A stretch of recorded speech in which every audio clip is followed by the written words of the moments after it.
누가복음 4장 14절부터 30절 말씀 보겠습니다.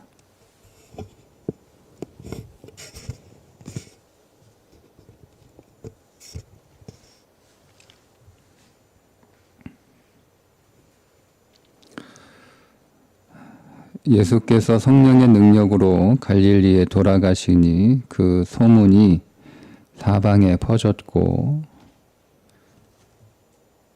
친히 그 여러 회당에서 가르치심에 뭇 사람에게 칭송을 받으시더라. 예수께서 그 자라나신 곳 나사렛에 이르사 안식일에 늘 하시던 대로 회당에 들어가사 성경을 읽으려고 서심해 선지자 이사야의 글을 들이거늘 책을 펴서 이렇게 기록된 데를 찾으시니 곧 주의 성령이 내게 임하셨으니 이는 가난한 자에게 복음을 전하게 하시려고 내게 기름을 부으시고 나를 보내사 포로된 자에게 자유를 눈먼 자에게 다시 보게 함을 전파하며 눌린 자를 자유롭게 하고 주의 은혜의 해를 전파하게 하려 하심이라 하였더라. 책을 덮어 그 맡은 자에게 주시고 앉으시니 회당에 있는 자들이 다 주목하여 보더라.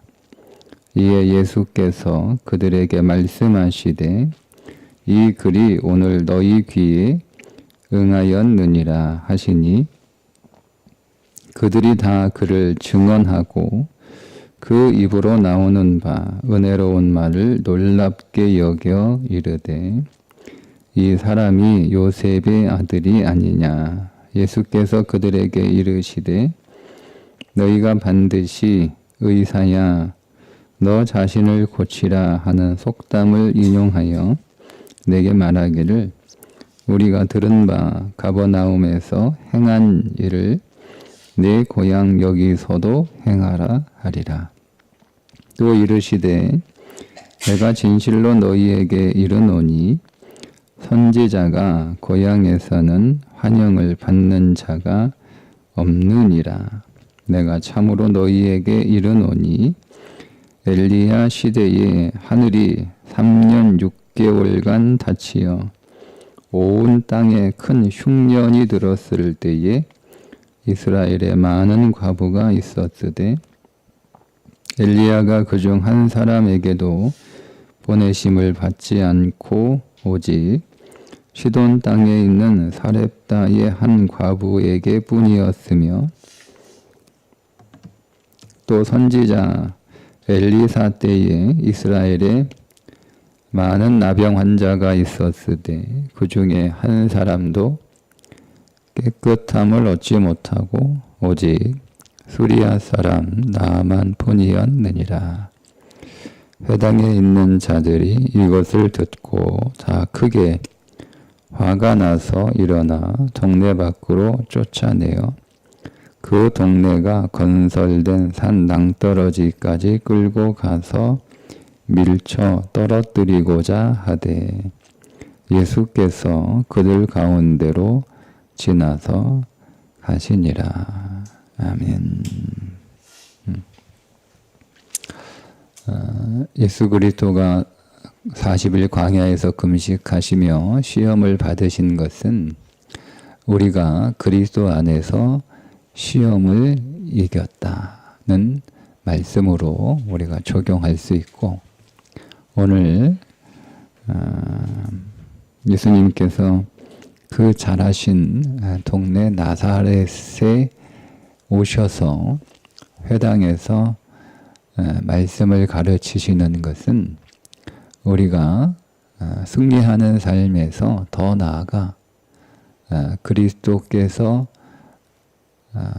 가르치시는 그 말씀으로 깨우쳐야 한다는 것을 말씀하고 있습니다. 시험을 이기는 삶으로 내가 승리했다가 아니라 우리는 더 전진해서 그리스도로부터 배우는 삶을 살아야 됩니다.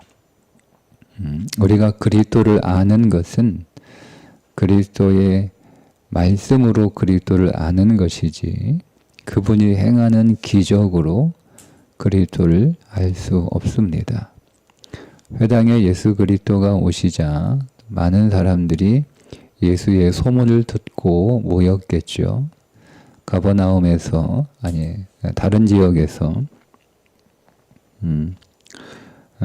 특별히 가버나움에서 그리스도가 기적을 많이 행하신 것을 사람들이 듣고 호기심에 혹은 구경하러 혹은 확인을 하러 여러 가지 이유로 사람들이 모였을 것입니다. 그런데 그들이 기대하던 기적은 행하지 않으시고 회당에서 펼쳐진 이사야에 있는 말씀을 읽으시며 그것이 내게 응했다. 지금 그 말씀이 이루어졌다. 그 말씀이 예언한 그 일을 행하는 자가 바로 나다. 이렇게 말씀을 하십니다. 그래서 사람들이 예수 그리스도가 요셉의 아들이 아니냐 이렇게 말하면서 자신들을 은근히 비난하는, 그래서 알아듣죠. 그러니까 화가 나서 예수 그리스도를 낭떠러지로 몰아 거기에서 떨어뜨리려고 했습니다. 예수님께서 왜 자기가 자라신 동네에 기적을 행하지 않으셨을까? 그 동네 사람들에게 당신이 누구인지를 드러내시는 데에는 기적이 아마 가장 효과적인 방법이었을 텐데 다른 곳에서는 기적을 행하셨음에도 나사렛에서는 기적을 행하시기보다는 말씀을 하셨다는 것이 궁금합니다. 그러나 우리가 여기에서 한 가지 주목해서 보아야 될 것은 말씀 안에서 그리스도를 만나지 못하는 사람은 그 어떤 기적을 경험해도 그리스도를 만날 수 없습니다.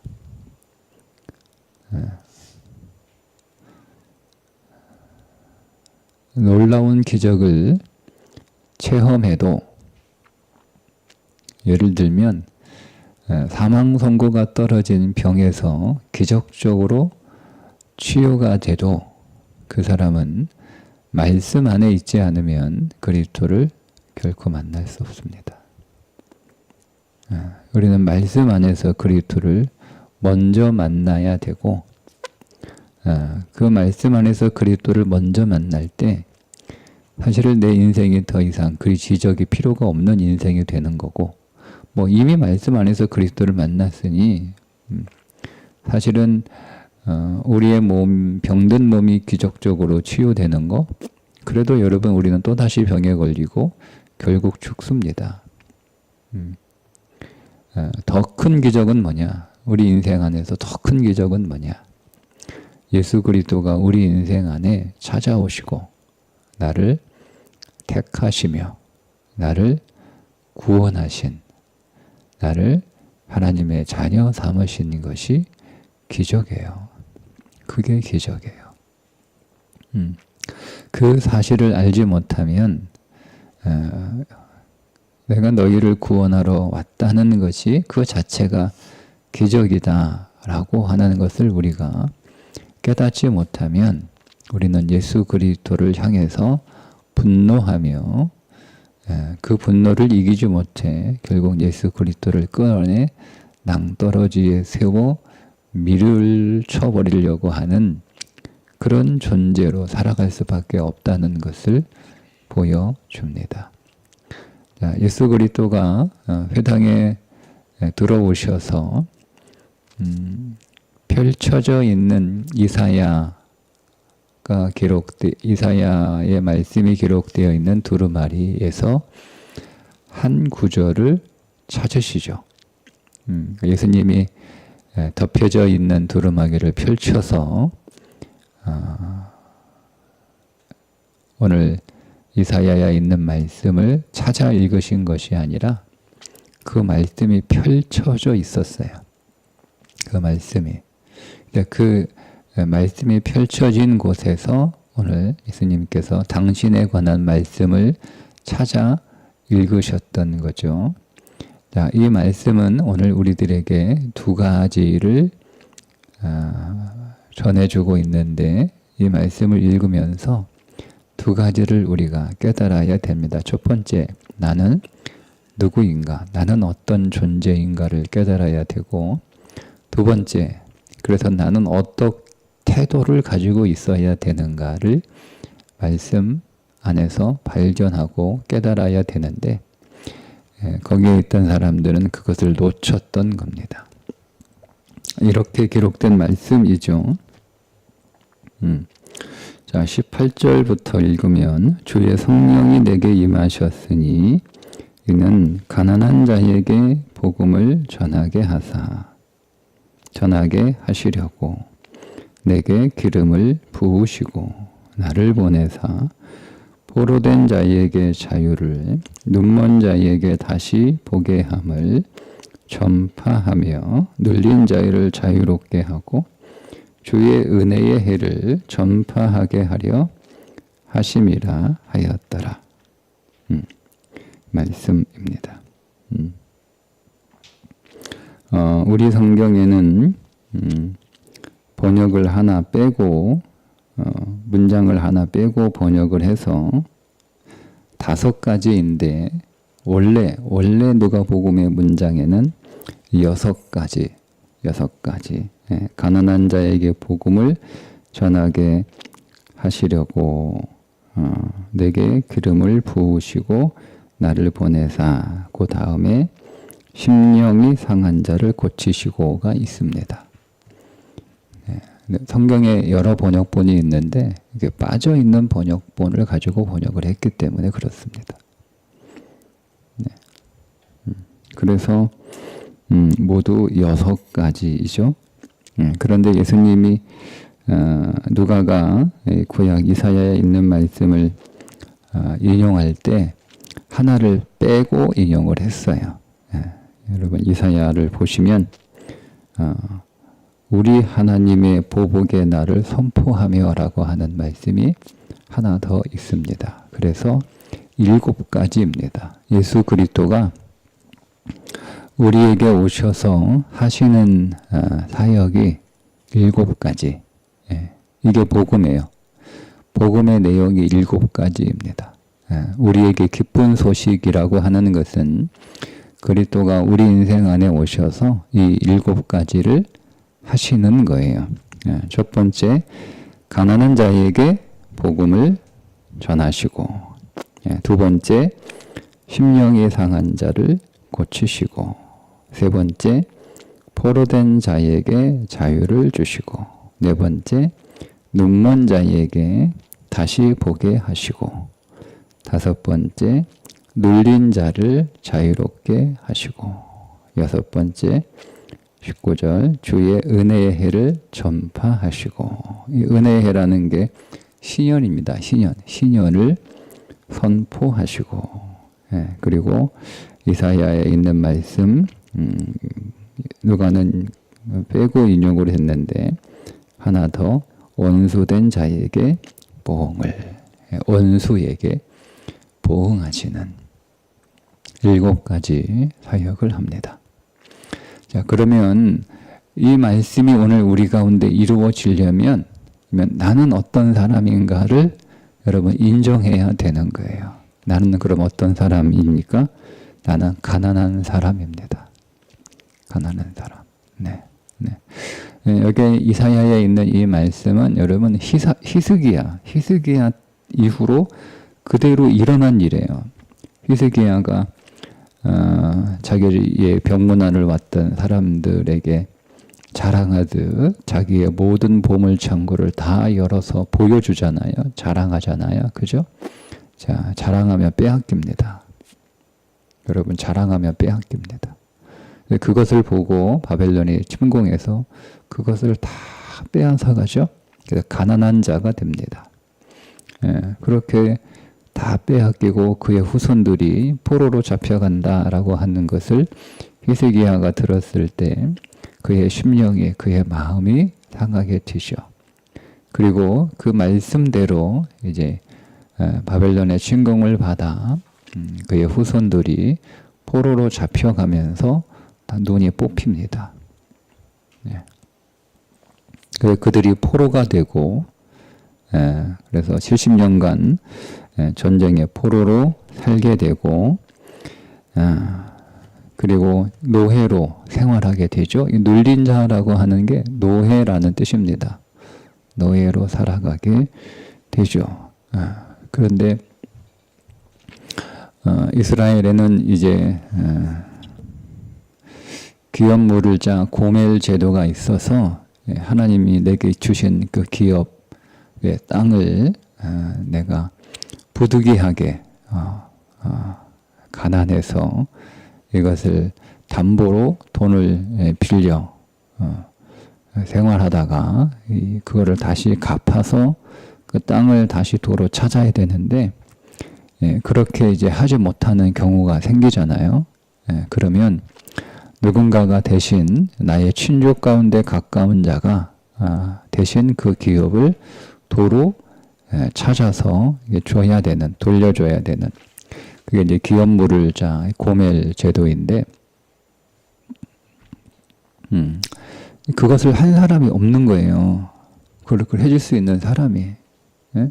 여러분, 그게 말이 쉽지. 그렇게 해줄 수 있는 사람이 많았겠어요? 네. 그러면 방법은 하나예요. 여러분, 이게 영적인 굉장히 중요한 메시지인데, 기다리는 거예요. 기다리는 거. 희년을 기다리는 거예요. 은혜의 해가 50년 만에 찾아오잖아요. 그 희년을 기다리는 거예요. 기다리는 거예요. 그래서 누구도 나를 대신해 줄 수 없고, 내 것을 찾아줄 수 없고, 누구도 내게 도움이 되지 못하는 삶의 상황에서 우리는 기다리는 거예요. 그게 믿음이에요. 기다리는 거예요. 그 은혜에. 그래서 하나님께서 은혜의 해를 선포하셔서 그들을 다시 바벨론에서 약속의 땅으로 그 잃어버린 기업을 되찾아 주시죠. 이게 다 일어난 일이에요. 일어난 일. 근데 이것은 그리스도가 오셔서 하실 일을 모형으로 보여준 거예요. 그건 그러니까 온전하지는 않죠. 그런 일이 일어났고 그런 회복이 일어났으나 그것은 온전하지 않는 거예요. 그리스도가 오셔서 우리 안에 있는 본질적인 문제, 본질적인 내 가난의 본질의 문제, 내가 있는 보여주는 물질을 빼앗긴 것이, 그것이 사라진 것이 가난이 아니라 그리스도가 없는 것이 가난인 거죠.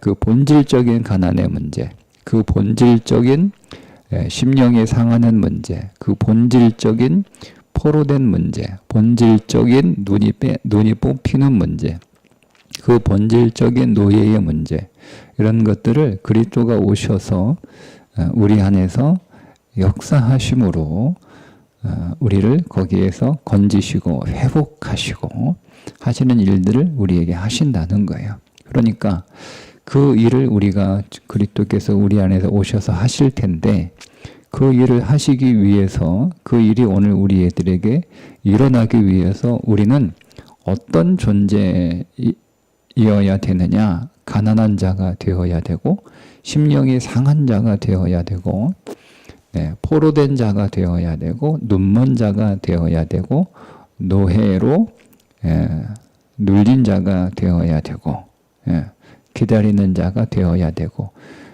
그 다음에 원수대, 내가 원수라는 거죠. 원수. 여러분, 우리가 하나님의 원수 아닙니까? 내가 하나님의 원수라고 하는 것, 내가 이런 사람이라고 하는 것이 내 안에서 인정돼야 되는 거예요. 자, 그게 없어요. 나는 가난하지 않아. 그리스도가 우리 안에서 역사하지 않아요. 나는 심령이 상하지 않았어. 나는 괴롭지 않아. 그러면 그리스도가 우리 안에서 일하지 않습니다. 내가 무슨 포로야. 나는 자유인이야. 나는 내 마음대로 할 수 있어.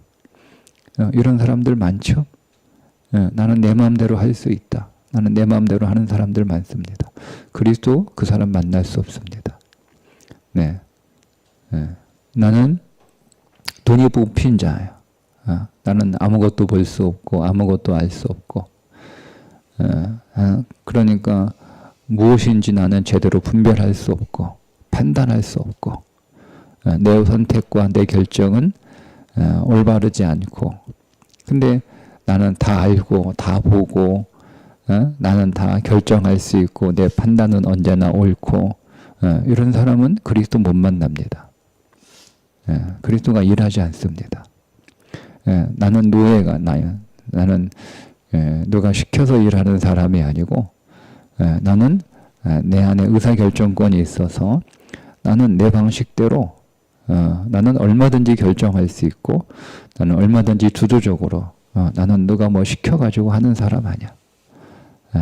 나는 나만의 방식이 있고 나만의 길이 있어서 나는 내 방식대로 내 길로 나는 주도적으로 내 인생을 살아간다. 이런 사람 예수 못 만납니다. 아니 진리가 그렇게 얘기하고 있잖아요. 못 만납니다. 나는 기다리지 못해. 나는 성질이 급해가지고 나는 뭐라도 해야 되는 거야. 누가 해주는 사람이 없으면 나는 내가 해야 되는 거야.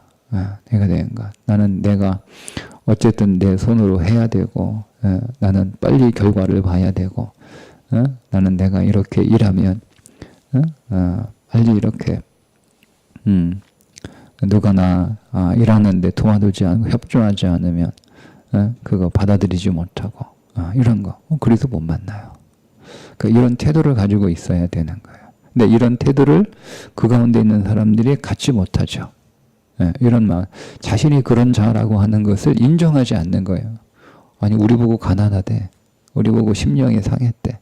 우리 보고 포로래. 우리 보고 눈이 멀었대. 우리 보고 노예래.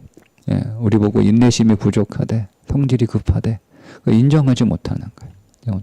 그러니까 분노 안에 일어나는 거죠. 그래서 예수님이 뭐라고 말씀하시는가 하면 그들에게 이렇게 말씀하세요. 의사한테 야, 네 병부터 먼저 고치고 우리 고쳐라.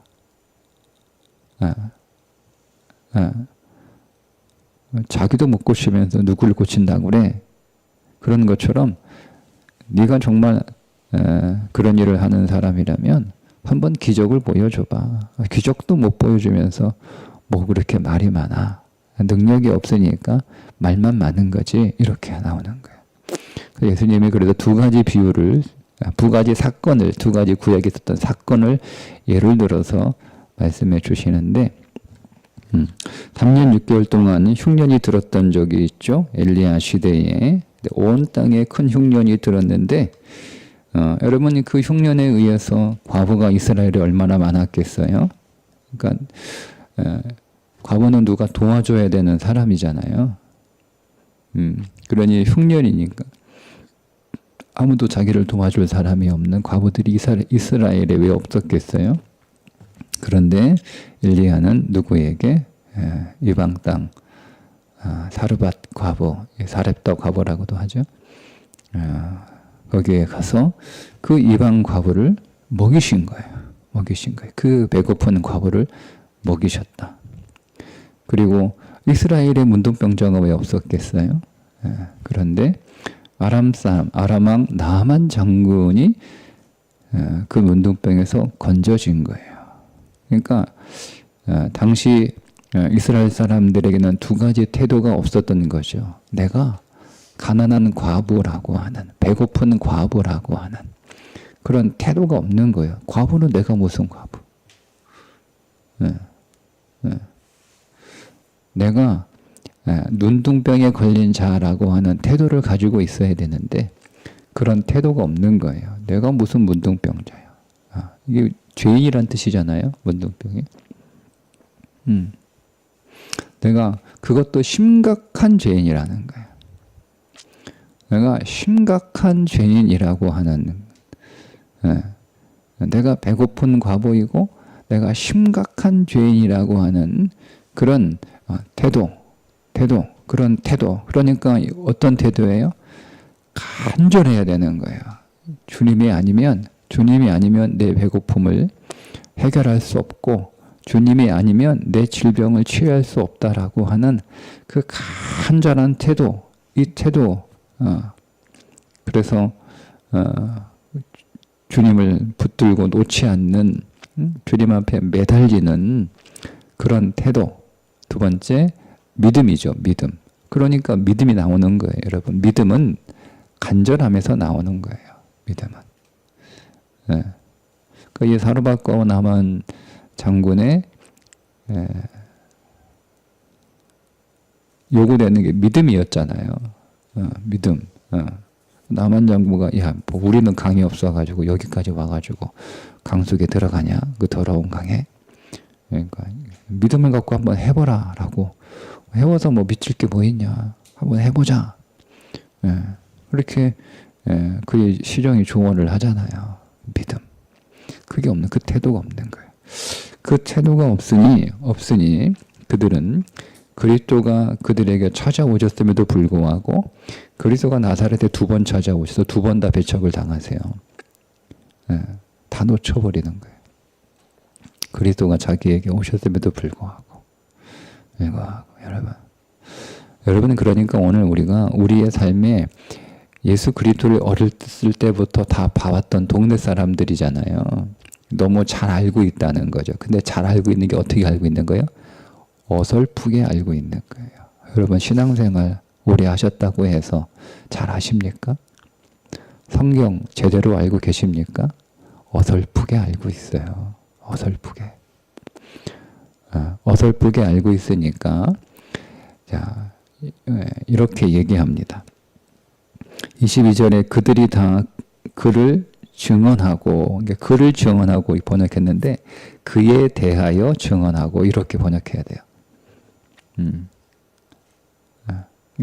그를 증언하는 것과 그에 대하여 증언하는 것은 다른 거예요. 즉, 경험하지 않고 그에 대하여 들었던 것, 내가 직접 보고 경험하니까. 예수 그리스도를 경험하지 않았어요. 그냥 본 거예요. 동네에서. 누구 집 아들이다. 요건 아는 거예요. 어떻게 컸다더라. 요거는 들은 거예요. 그가 커서 갑자기 어느 날 뭔가 막 기적을 행하고 이런 소문이 들려오는 거죠. 야, 가버나움에서 뭐 병든 자를 살렸대. 뭐 이런 거. 그게 그의 관하여예요. 그러니까 경험하지 않고 만나지 않고 어떤 그리스도와 친밀한 관계 안에서 맺어진 그런 알미 아니고 그냥 구경한 거죠. 그냥 소문으로 들은 거죠. 들은 거죠. 우리가 말씀을 여러분 그냥 들은 거예요. 오랫동안 우리가 설교로 들은 거죠. 설교를 들으면서 그 그리스도, 말씀하시는 그리스도를 만난 게 아니고 설교하는 목사를 만난 거예요. 여러분. 네. 생명의 양식인 말씀을 만난 게 아니고 성경책에 기록된 내용을 본 거예요. 그게 어설프게 아는 거예요. 어설프게. 그게. 뭐 어설프게 알기엔 나 성경 다 외워. 성경 다 외워도 그것을 책에 기록된 내용으로 만나서 성경을 다 외우면 그리스도 못 만난 거예요.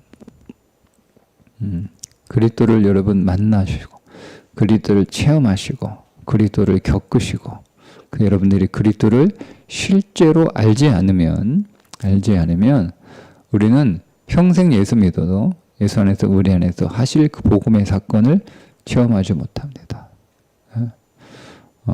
말씀 안에서 야, 내가 가난한 자였구나. 가난한 자. 돈이 없어. 여기 돈이 없어 가난한 게 가난한 게 아니에요.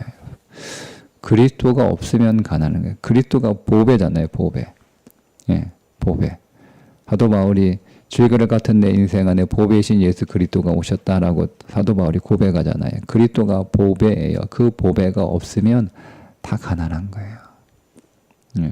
그 보배의 가치 앞에 세상에 1만 달란트를 가지고 있는 로마 황제도 가난한 거예요.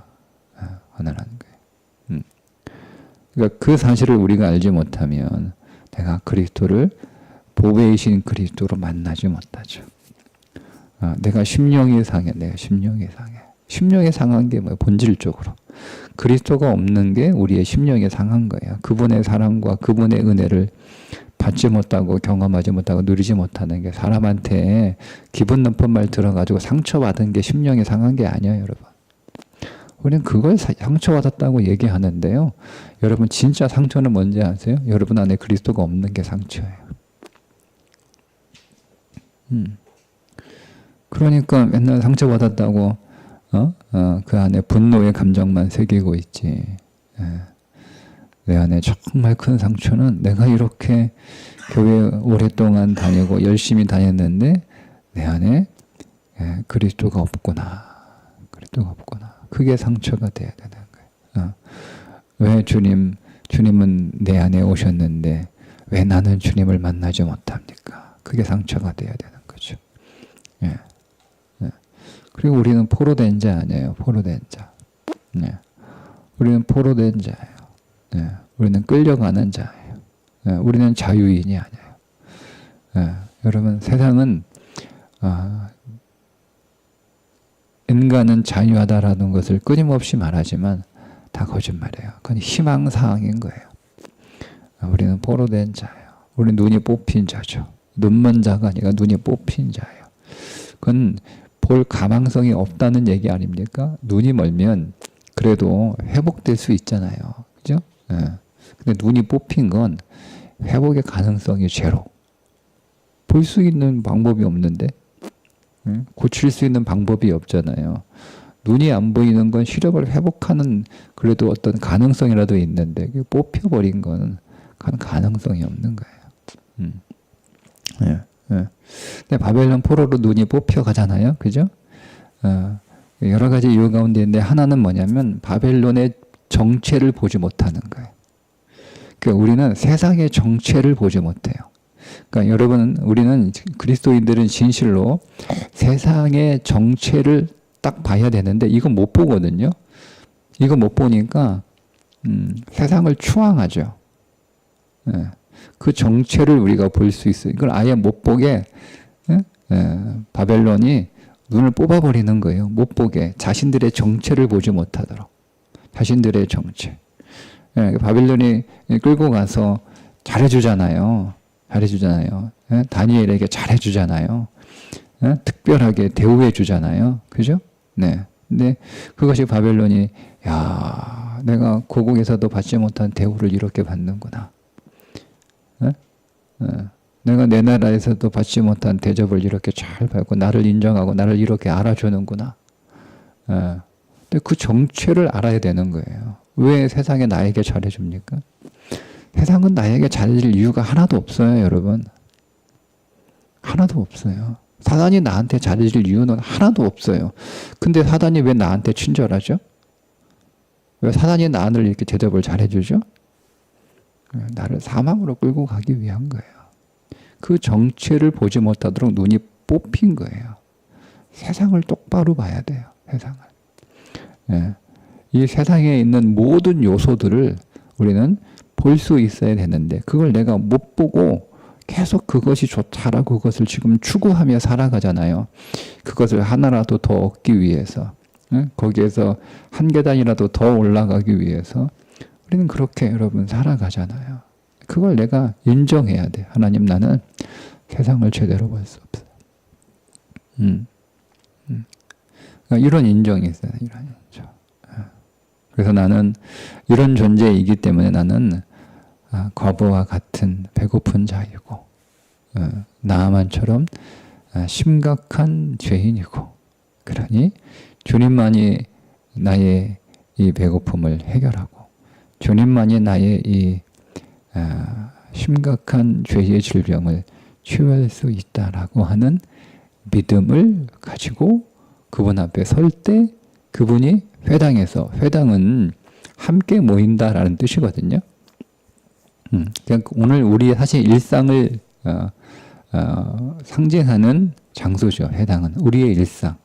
우리의 일상 안에서 주님이 찾아오셔서 우리에게 말씀하실 때 우리가 이런 태도와 이런 정체성을 가지고 있을 때 그분이 하시는 말씀이 비로소 내게 들리고 그분의 가르침을 받을 수 있고 그분의 가르침 안에서 우리가 주님이 일하시는 것들을 우리가 경험하고 그래서 그분이 오늘 우리의 삶을 놀랍게 회복하시는 그 회복을 오늘 우리의 삶 속에서 우리가 체험하게 된다라는 거죠.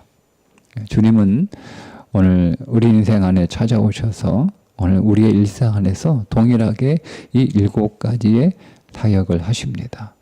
사역을 하십니다. 주님이 그 일하심을 우리가 믿고 주님이 내 안에서 더 일해 주시기를 간절히 기도하는 것. 이게 7가지의 복음이에요. 주님, 나를 그리스도의 보배를 소유한 자로 부유케 하시고, 나를 세상을 그리고 그리스도를 온전하게 세상의 눈먼 자, 하나님 나라를 향하여 눈뜬 자로 살게 하여 주셔서 그 하나님 나라를 추앙하며 갈망하며 그 하나님 나라를 대망하는 자로 살게 하여 주시고, 주님과 원수되었던 내가 그리스도 안에서 화목한 존재가 되었으니 이제는 주님과 실제적으로 친밀한 관계 안에서 주님과 깊은 사귐을 누리는 자로 살게 하여 주시고, 이 복음이에요. 그게 기쁜 소식이에요. 여러분, 진짜 기쁜 소식. 우리들에게 무엇이 복음입니까? 무엇이 복음입니까? 무엇이 나를 기쁘게 합니까? 이 7가지 항목이 오늘 우리 안에 이미 이루어졌고 주님이 그 일을 이루신다라고 하는 이 진리가 오늘 저와 여러분에게 복음이 돼서 그 복음으로 기뻐하는 삶을 날마다 누릴 뿐만 아니라 그것이 우리의 삶의 증거가 될 수 있기를 주님의 이름으로 축복합니다. 기도하겠습니다. 하나님 아버지, 오늘도 그리스도가 우리 안에 오셔서 복음이 되시고 복음으로 일하시고 복음을 선물로 주시고 오늘 우리의 삶 자체가 또한 세상을 향한 복음이 되는 인생 되기를 원합니다. 하나님, 우리 안에서 그리스도가 더 일하시도록 우리가 배고픈 과부로 병든 나만으로 주 앞에 간절함으로 믿음으로 서게 하여 주옵소서. 예수님의 이름으로 기도합니다. 아멘.